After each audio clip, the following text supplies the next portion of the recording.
क्या पैदावार, बंजर में बीज कभी बोना नहीं चाहिए, बचना चाहो यदि रोगों से, बचना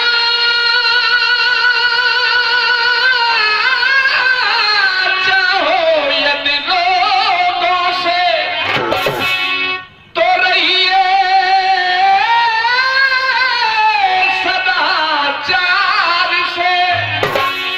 सूर्य उगने के बाद कभी सोना नहीं चाहिए, कहत कभी गोरे लाल विचार कर देखो, विषयों में इंद्रियों को कभी खोना नहीं चाहिए। सज्जनों, आप सुनते हुए चले आ रहे हैं, गायक अपनी गायकी का परिचय सभी दे रहे हैं। मैं तो कुछ भी नहीं जानता हूँ, आपका ही बालक हूँ, लेकिन भजनलाल भोले बाबा के दरबार में चलेंगे एक लाइन लेकर के। क्या है?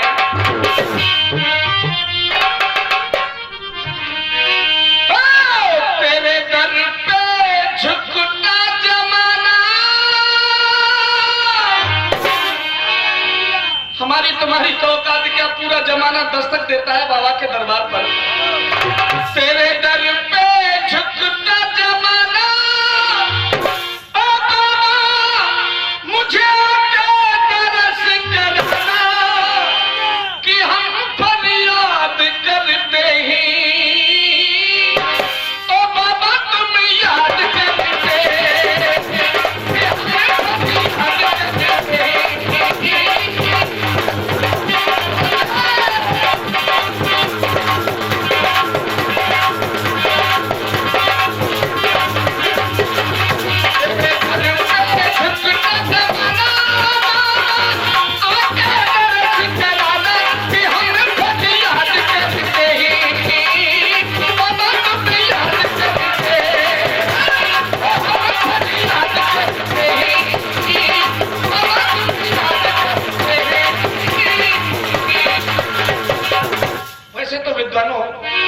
कवि ने कह भी दिया है, ये कलेजा चीर कर देखो, कलेजा चीर कर देखो, हजारों कम निकलते हैं, कहीं ज्यादा निकलते हैं तो कहीं पर कम निकलते हैं। प्रसंग की ओर गौर करेंगे जो भैया भी आल गा करके गए हैं। हरिओम जी, प्रसंग को ध्यान से सुनेंगे सज्जनों, क्योंकि कहानी आपकी समझ में आनी चाहिए। आज जैसे ही राजा रोमपाद को मालूम पड़ गया मेरी बेटी का हरण करके कोई दुष्ट ले गया है, कौशल्या का हरण रावण कर लेता है, इधर मालूम पड़ा दरवाजे पर 2 घंटे में बारात आ जाएगी, बेटी की शादी करनी है। लेकिन विद्वानों, राजा ने सोचा कि आज मेरी इज्जत धूल में मिल गई। अपने मंत्री सुमंत से कहा कि भैया मेरे पास में आओ। सुमंत ने हाथ जोड़ करके कह दिया कि महाराज मैं आपका सलाहकार हूं, एक सलाह देता हूं। भैया भजनलाल क्या कहा था?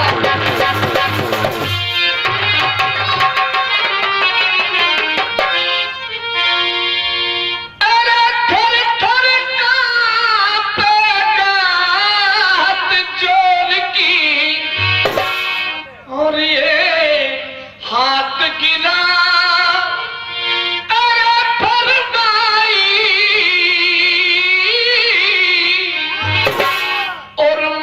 कल बताए दूं, एक राजा समझ में जीवेगा।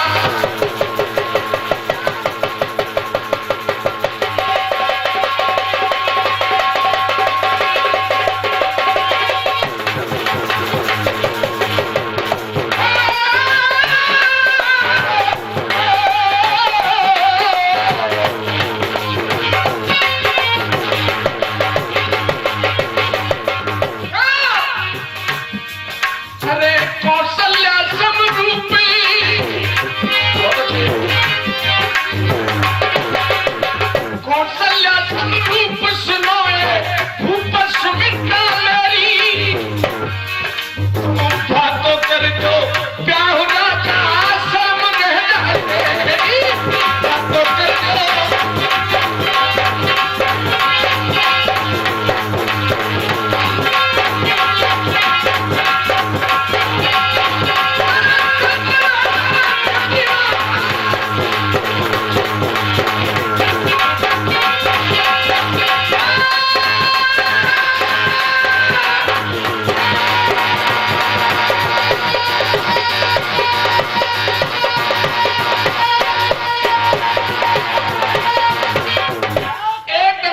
दिया, कौशल्या समरूप सुनो ये भूप सुमित्रा मेरी, तुम मां को कर दो ब्याह राजा शर्म रह जाए।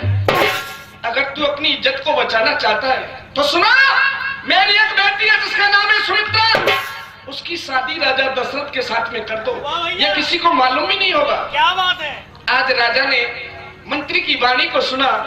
लाल, आज मंत्री की क्या हुआ, आज मंत्री की सुन की लेवानी और खुश है गेरा,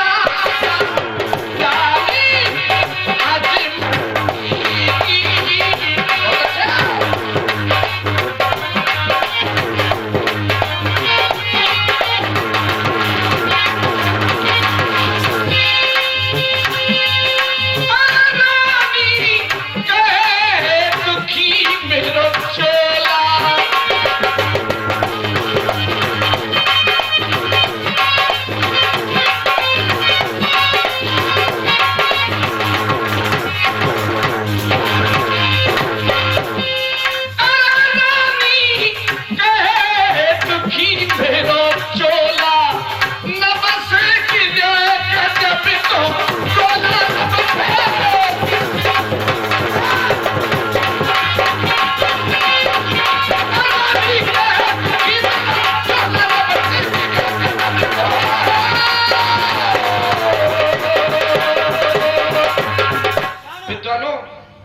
समय का अभाव है गाना,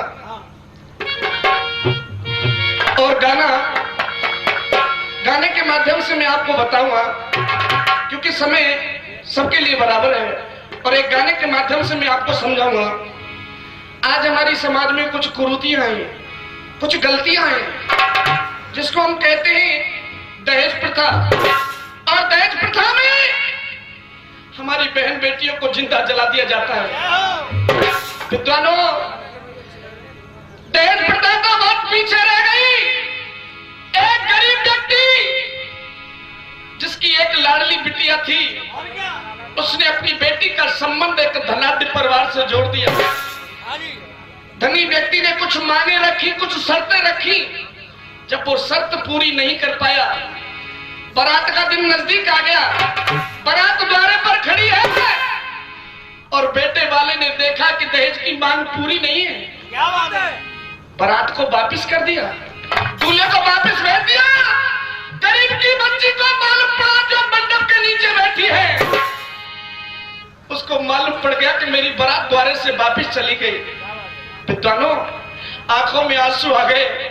भोले बाबा के दरबार में पहुंच गई वो बच्ची, और भगवान से कह रही है कि प्रभु, ऐसा आपने मेरे साथ में किया है, ऐसा किसी के साथ मत करना। वो बच्ची भोले बाबा से निवेदन कर रही है।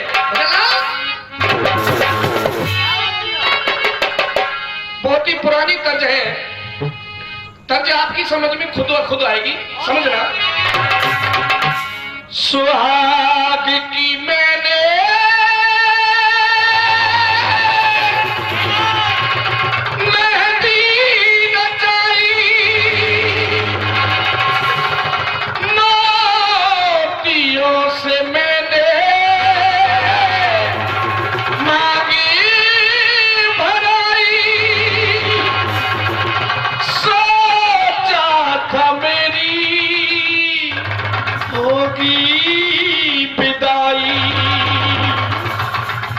डोली में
लिखने वाले ने लिख दिया कैसा ये भाग्य हमारा।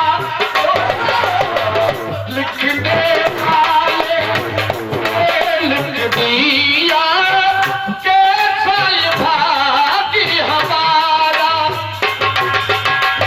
बनती सुहागन में रह गई अभागिन, छिन गया प्रीतम प्यारा। ओ बनती सुहागन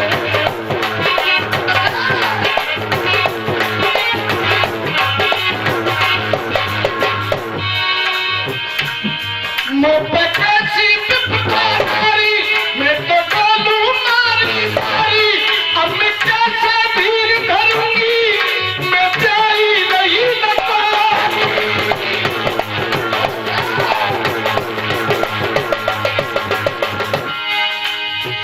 गुजरी है रात सारी,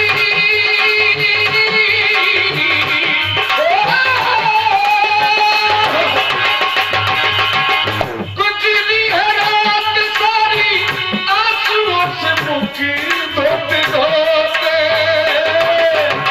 पैसा बुला हमें पीले के हाथों।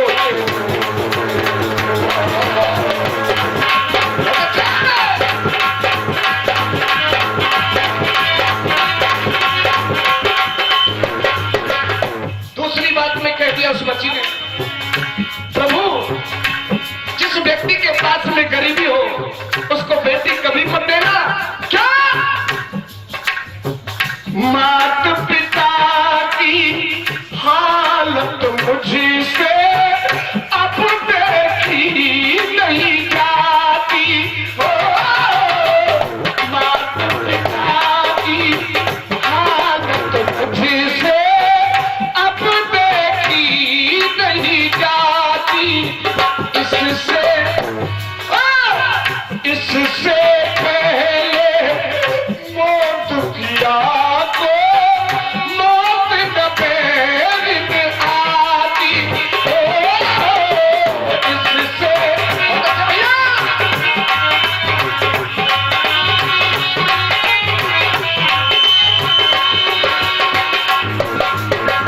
बच्ची ने कहा कि प्रभु मालिक तुमसे इतना कहना, मेरे तरफ से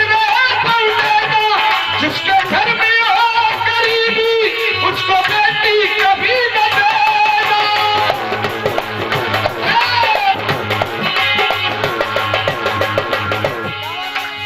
जिसके घर में गरीबी हो और बेटी का बोझ जिसके सर के ऊपर हो, प्रभु उसको बेटी कभी मत देना। क्या मरना मरेंगे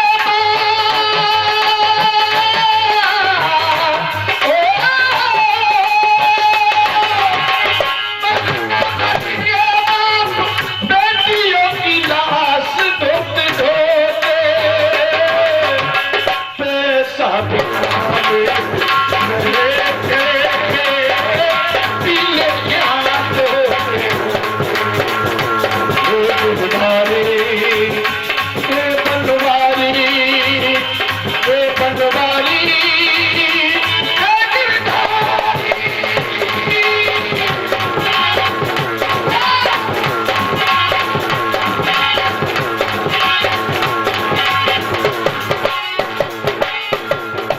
बच्ची ने कहा कि प्रभु पिता हमारे निर्धन न होते